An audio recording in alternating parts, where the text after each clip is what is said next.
no âmbito municipal, nós temos essa primeira dificuldade, que é a capacitação dos servidores, que é naturalmente, tendo em vista que nós temos poucos recursos disponíveis a nível municipal, e aí eu falo sobre municípios, né, de pequenos municípios, principalmente, que têm pouco recurso, não recebem outro tipo de renda que não seja as transferências do governo federal. Então, a gente tem essa grande deficiência da implantação da nova lei aos municípios. Olá! E hoje é dia de estreia aqui no Boletim Diário. E que estreia, hein, pessoal? Estamos recebendo ela, que é advogada, municipalista, professora e palestrante. E também presidente da Comissão de Licitações e Contratos da OAB Bahia. Seja muito bem-vinda pela primeira vez aqui no Boletim Diário, a doutora Marla Oliveira.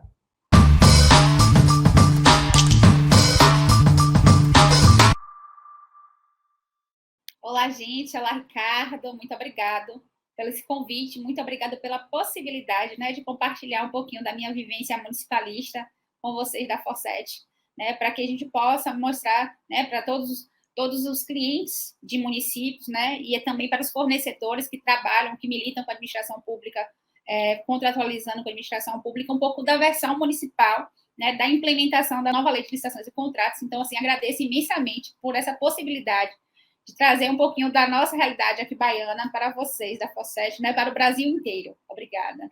Exatamente, doutor. Eu que agradeço desde já, em nome de toda a família Forset. A gente já vem te acompanhando aí de longa data e recebemos aí, foi muito bem referendada pelo nosso querido amigo, né, o professor Rony Charles, por conta do tema e do trabalho que você vem já desenvolvendo, né, porque a prática, temos aí uma nova lei de licitações e aí como anda, né, a implementação nos municípios. Eu vou até transformar isso numa pergunta e, por favor, doutora, o espaço é todo seu. Seja muito bem-vinda.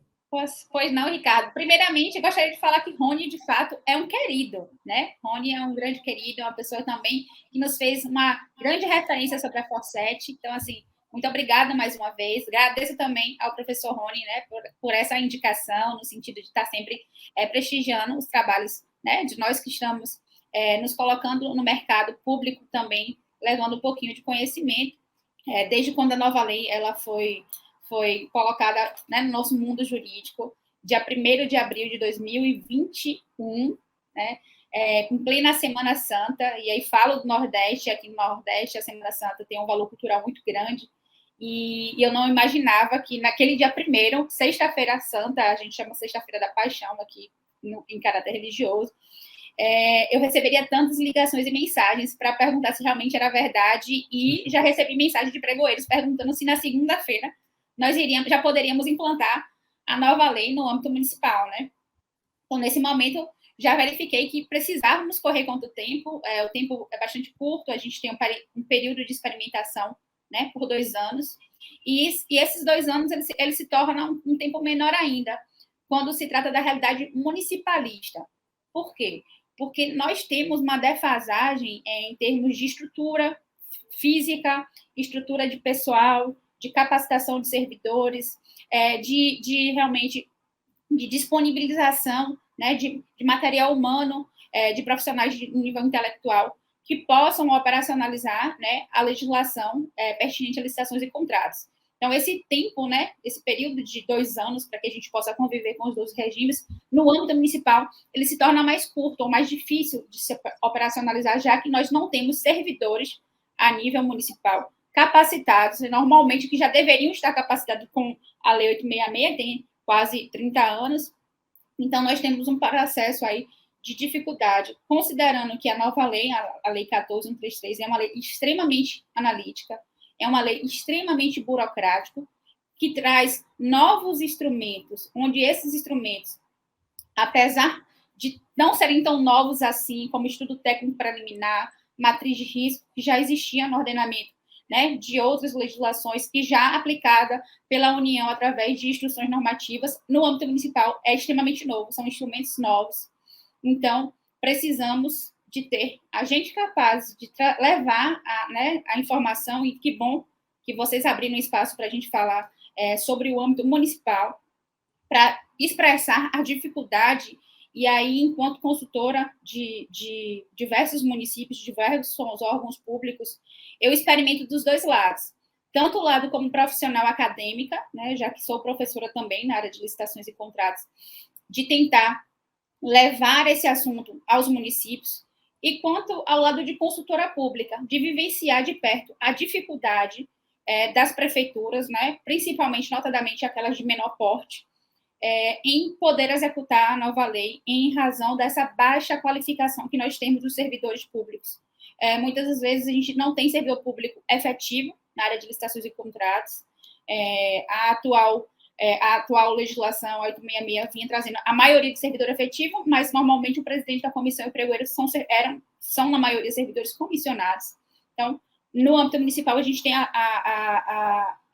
o tempo cíclico da política. Então, às vezes, quando não tem reeleição no processo eleitoral municipal, você sai da prefeitura e sai todo o capital intelectual que foram, durante 4 anos, capacitados, e você tem que voltar a capacitar novamente outros servidores, né? Já trazendo aí uma mudança, pelo menos que de forma objetiva, a nova lei que fala que o agente de contratação deve ser servidor público efetivo, embora haja uma discussão sobre se regra materialmente específica ou materialmente geral, que poderia permitir, né, sendo específica, que o município regule de forma diferente.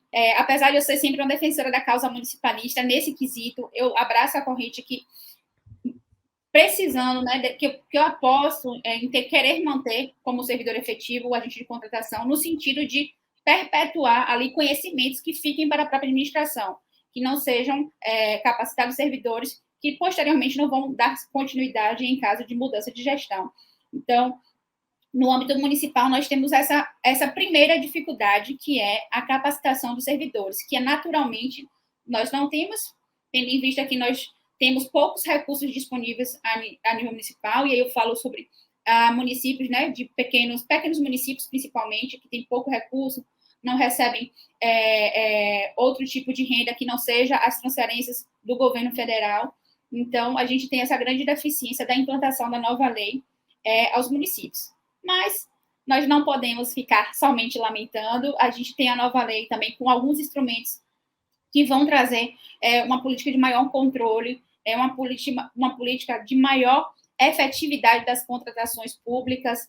A gente vem aí uma nova lei trazendo sobre governança, e talvez seja a parte mais interessante, mais bonita da nova lei, que fala sobre ciclo de vida útil do objeto, que fala sobre a avaliação, né, das contratações, sobre a gestão, fiscalização de contratos.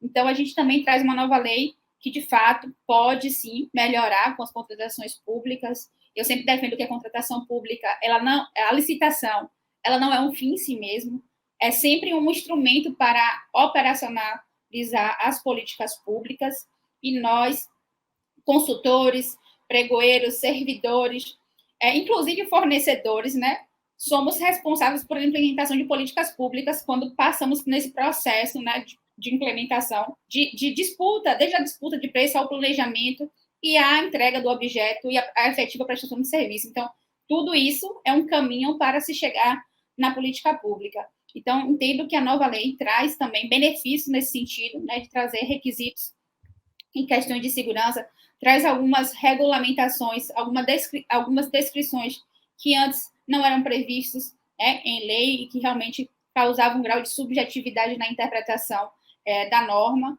E otimista que sou nesse momento, já que não nos resta lamentar por esperar, e aí eu posso dizer que esperávamos sim uma lei diferente, uma lei menos analítica, uma lei menos burocrática. E, Marla, por que você imaginava isso? Porque nós tivemos o período de Covid e nós tivemos uma legislação provisória. Então, eu aguardava que a nossa legislação de licitações fosse uma lei mais próxima da realidade, no sentido de ser menos burocrática, simplificada. É nessa licitação que eu acredito que um dia chegaremos, uma licitação simplificada, não somente para a administração pública, mas para os fornecedores, que por diversas vezes precisam apresentar diversos documentos que, para o fim licitatório, não tem tanta relevância, né? Para o fim de contratação não tem relevância, para disputa não tem relevância. Então, assim, eu esperava, né, que a gente tivesse uma legislação mais próxima da nossa realidade, com menos burocracia, para que a gente pudesse se desprender de papéis e estar mais próximo da sociedade, mais próximo do cidadão, mais próximo da execução das políticas públicas. Então, assim, essa é a minha impressão sobre a nova lei de licitações, Ricardo. É isso aí. Ô, doutora Marla, e é importante, né? Avançamos, né? Avançamos um pouco, né? Você deixou bem claro aí, mas talvez como sociedade a gente esperava um pouco mais. O tempo não ajuda a gente, né? Chegamos aí aos 10 minutos de entrevista já, mas, doutor, eu quero aproveitar porque tem uma frase lá no seu Instagram, que está aparecendo aqui embaixo, inclusive, que me chamou muito a atenção, né? Quer implantar a nova lei de licitações no seu município? Eu vou transformar isso também numa pergunta. Professora, doutora, melhor assim, né? Como que eu faço isso? Por favor, fale um pouco do seu trabalho, porque de repente o gestor está acompanhando aqui o nosso quadro, acompanhando a nossa entrevista, e ele não percebeu que ele pode contar aí com o seu apoio também. Você já está na prática, né, atuando com isso. Então, fale um pouco mais do que você já vem desenvolvendo. Por favor, doutora, sinta-se à vontade. Então, Ricardo, o processo de implementação na prática, ele é um processo que a gente, como o processo da contratação pública, ele deve ser planejado. Então, assim, o nosso escritório, a gente montou uma estrutura, um plano de aplicação da nova lei, né, um plano de implementação da nova lei, onde esse plano a gente desenvolveu. Primeiro, fazemos um diagnóstico no município para a gente conhecer qual é a estrutura do ente, né, qual é o grau de capacidade, como é que eles estão avançando nas suas contratações.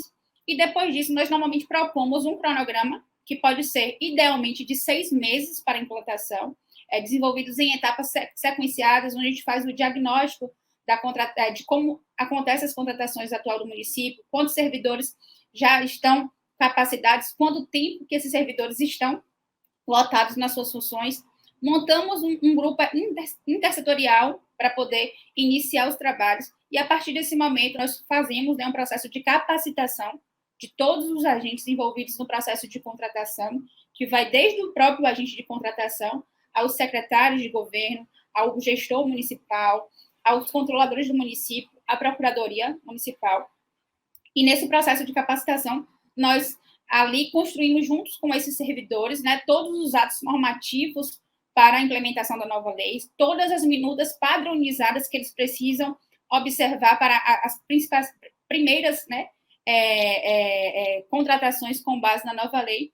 E nesse cronograma, esse processo, né, esse produto que nós temos, é um contrato por escopo, então ele tem início, meio e fim. A ideia é que a gente possa ir até o município através de visitas, né, mensais e diversas reuniões, para que a gente possa estar orientando ao município como ele deve fazer, e ele consiga, né, com a nossa saída, estarem aptos à implementação da nova lei. A ideia é a gente levar um pouco de conhecimento e modelos de papéis de trabalho, desde a instrução normativa, né, para que o órgão público ele possa estar regulamentando a nível municipal, como também os modelos de todas as minutas padronizadas que o município precisará ter. Né? Então, a gente faz uma capacitação geral, né, de todos os órgãos, através de etapas sequenciadas, para que em abril de 2023 eles possam estar aptos, né, a estar operando na plenitude a nova lei de licitações. É isso aí, doutor. E vou aproveitar nessa sua última fala, né, para que em abril de 2023 já esteja implementado. Não espere, você, gestor público, não espere 1º de abril de 2023. Está esperando o quê? Entre em contato aí com a doutora. Está aparecendo aqui embaixo o Instagram dela. Veja o tanto de conteúdo e a experiência que ela tem. Mas, doutora, para finalizar aqui também o nosso bate-papo, parece que você tem aí uma parceria com o nosso amigo professor Rony Charles. Vou tentar arrancar isso aqui também. Então, veja só, nós temos uma parceria com o Rony e gostaríamos de ter também com a Forset, né? Está aqui feito convite ao vivo. A gente, além de eu ter um escritório de consultoria para órgãos públicos municipais e alguns fornecedores, eu também faço a coordenação científica da TrainCap, que é uma empresa de treinamento e capacitação lotada aqui no estado da Bahia. E nós estamos agora viajando por todo o Nordeste com o projeto Dominando a Nova Lei de Licitações, que é coordenada pelo professor Rony Charles. Esse evento, a ideia é trazer, um seminário de 3 dias, onde a gente vem trazendo todo como deve ser o processo de implementação, com convidados super especiais. A gente faz a cada final de turno um talk show muito interessante, um debate ali bem gostoso sobre a nova lei de licitações. E Rony, né, ele é o nosso padrinho na Trincap, foi uma pessoa que sempre nos inspirou, porque não existe um profissional que queira compartilhar com tanta humildade os conhecimentos que detém. Então, Rony realmente é uma pessoa que sempre nos inspirou, continua nos inspirando, nos apoiando, né? Inclusive, agradeço a ele, né, a parceria de sempre. E aí fica o convite aqui de estar junto nos eventos aí para levar esse conhecimento aos fornecedores, né, e aos órgãos públicos. Com certeza já estamos abraçando aqui a ideia e ao vivo aqui, né? Ou melhor, já na gravação aqui, né?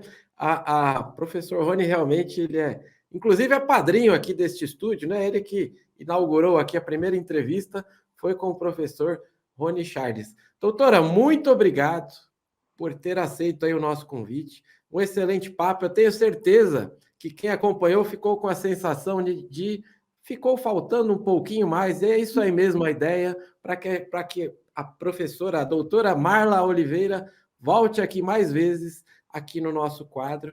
E com a sua vinda aqui, doutora, reforçamos o compromisso de que licitação é o nosso negócio. Muito obrigado, viu, doutora?